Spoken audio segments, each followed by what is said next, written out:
Hello everyone. आज की video में हम यूके के प्रैक्टिकल ड्राइविंग टेस्ट के मुताबिक बात करेंगे। यूके में जो प्रैक्टिकल ड्राइविंग टेस्ट होता है उससे पहले आपको ऑब्वियसली थ्योरी टेस्ट पास करना होता है, और जब थ्योरी टेस्ट पास हो जाए फिर आप डीवीएसए की वेबसाइट के ऊपर जाके प्रैक्टिकल टेस्ट बुक करवा सकते हैं। Practical test Monday to Friday अगर आप करेंगे तो उसकी जो फीस है वो 62 पाउंड है, और अगर आप वीकेंड या बैंक हॉलिडे के ऊपर अगर आप टेस्ट करेंगे तो उसकी जो फीस है वो 75 पाउंड है। इसके अलावा प्रैक्टिकल टेस्ट आप अपनी गाड़ी में भी दे सकते हैं। उसके लिए जो रिक्वायरमेंट है वो ये है कि आपको अपने साथ एक बंदा लेके जाना होता है जिसके पास यूके का कम से कम 3 साल या 3 साल से ज़्यादा अरसे का लाइसेंस होना चाहिए। अगर आपके पास ऐसा कोई बंदा नहीं है तो फिर उसके उसके लिए फिर आपको किसी ड्राइविंग इंस्ट्रक्टर के साथ रब्ता करना होता है, और अप्रूव्ड ड्राइविंग इंस्ट्रक्टर भी आपको टेस्ट के ऊपर लेके जा सकते हैं। हो सकता है उससे पहले आपकी वो मॉक टेस्ट करें या आपकी जो कैपेबिलिटी है उसको वो चेक करें, लेकिन आप उसके लिए कोशिश कर सकते हैं, किसी ड्राइविंग इंस्ट्रक्टर के साथ बात कर सकते हैं। इसके अलावा कुछ जो इंटरनेशनल लोग लाइसेंस के ऊपर गाड़ी चला रहे होते हैं, जैसे international licence India, Pakistan, Bangladesh या किसी वो ऐसे मुल्क से लेके आते हैं, तो उसके लिए आपको किसी बंदे को साथ लेके जाने की ज़रूरत नहीं होती।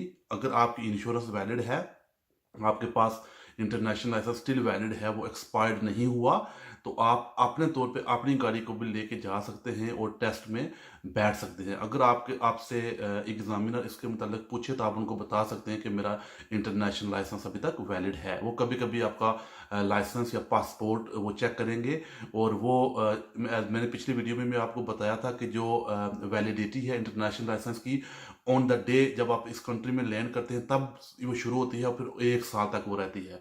तो अगर आपका इंटरनेशनल लाइसेंस अभी एक्सपायर्ड नहीं हुआ तो फिर अपने तौर से भी आप टेस्ट दे सकते हैं।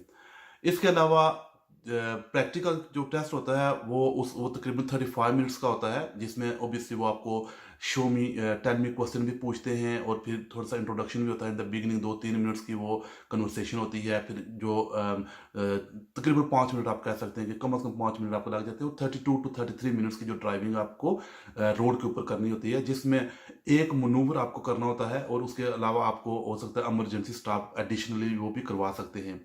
वो हर एक स्टूडेंट से इमरजेंसी स्टाफ नहीं करवाते हैं, लेकिन किसी किसी से वो करवा लेते हैं। एक मनूवर और तकरीबन 30 to 35 मिनट्स की ड्राइविंग करनी होती है आपको। उनके डेजिग्नेटेड रूट्स होते हैं। अगर आप किसी इलाके में टेस्ट करना चाहते हैं तो बेहतर है कि आप टेस्ट सेंटर के पास जाएं और उस एरिया में ज़्यादा से ज़्यादा गाड़ी चलाएं खुद से। और अगर आपके पास कोई ड्राइविंग इंस्ट्रक्टर है तो वो भी आपके लिए बेहतर है कि उनको वो जानते होंगे और वो आपको वहाँ पर लेके जाएंगे। इसके अलावा ड्राइविंग इंस्ट्रक्टर के अलावा अगर आपको जो गाड़ी की जो रिक्वायरमेंट्स हैं वो ये है कि एज मैंने पहले भी आपको बताया था कि वो फुल इंश्योर्ड होनी चाहिए, उसका रोड टैक्स होना चाहिए, और उसकी एमओटी होनी चाहिए। अगर आपकी अपनी गाड़ी है तब भी, अगर किसी की गाड़ी है तब भी, ठीक है। अगर किसी की गाड़ी है तो उसके लिए आपको उसमें उसकी इंश्योरेंस में आपका नाम ऐड होना चाहिए।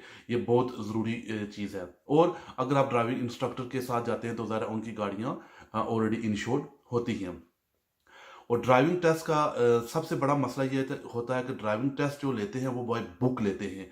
तो याद रखें कि आपको अच्छी सी प्रैक्टिस करनी होती है। ये ड्राइविंग, जैसे कुछ लोग हमारे पास आते हैं और कहते हैं जी हम इतने अरसे से गाड़ी चला रहे हैं, तो जितने अरसे से आप गाड़ी चला रहे हैं उससे आप बैड हैबिट्स डेवलप करते हैं। तो बैड हैबिट्स को ख़त्म करने का तरीका ये है कि आप किसी अप्रूव्ड ड्राइविंग इंस्ट्रक्टर से प्रॉपर ट्रेनिंग लें और उसके बाद टेस्ट में जाएं। ये नहीं देखते कि आप कितने अरसे से गाड़ी चलाते हो या आपका गाड़ी पे कितना कंट्रोल है, कितनी आपकी गिरफ्त है उसके ऊपर। वो ये देखते हैं कि आपको कानून का कितना इल्म है, कानून के मुताबिक आप गाड़ी कैसे चलाते हो, रूल्स के मुताबिक गाड़ी चला रहे हो या नहीं चला रहे हो। यानी वो उनके पास एक पूरा एक बुक होती है, बाय बुक आपको बेसिकली गाड़ी चलानी होती है। तो उससे हट के अगर गाड़ी आप चलाएंगे तो फिर उसमें वो आपको फेल कर देंगे। फेलियर में भी जो सीरियस मिस्टेक है, वो एक अगर सीरियस मिस्टेक करेंगे तो फिर आप फेल हो जाएंगे टेस्ट। उसके अलावा आप 15 माइनर कर सकते हैं। 15 माइनर आप कर रहे हैं तब भी आप पास हो जाते हैं। तो माइनर जो होती हैं मिस्टेक्स वो छोटी छोटी मिस्टेक्स होती हैं, लेकिन एक ही कैटेगरी में अगर आप 3 या 4 माइनर कर दें तो वो भी सीरीज बन जाती है। तो कोशिश करें कि माइनर भी जितनी कम से कम हो वो करें, और सीरीज तो बिल्कुल अलाउड ही नहीं है। और डेंजरस जो होती है वो भी अलाउड नहीं है। डेंजरस भी करेंगे तो वो भी फेल हो जाएंगे, और डेंजरस अगर आप करेंगे मिस्टेक तो उस पर एग्जामिनर जो है वो आपका जो टेस्ट है वो टर्मिनेट कर देगा। इसके अलावा अगर आपके पास कोई और क्वेश्चन है जो ड्राइविंग टेस्ट के मुतालिक है, तो प्लीज़ आप कमेंट सेक्शन में अपना सवाल पूछ सकते हैं और हम कोशिश करेंगे कि वो आपको उसका जवाब दे सकें। शुक्रिया।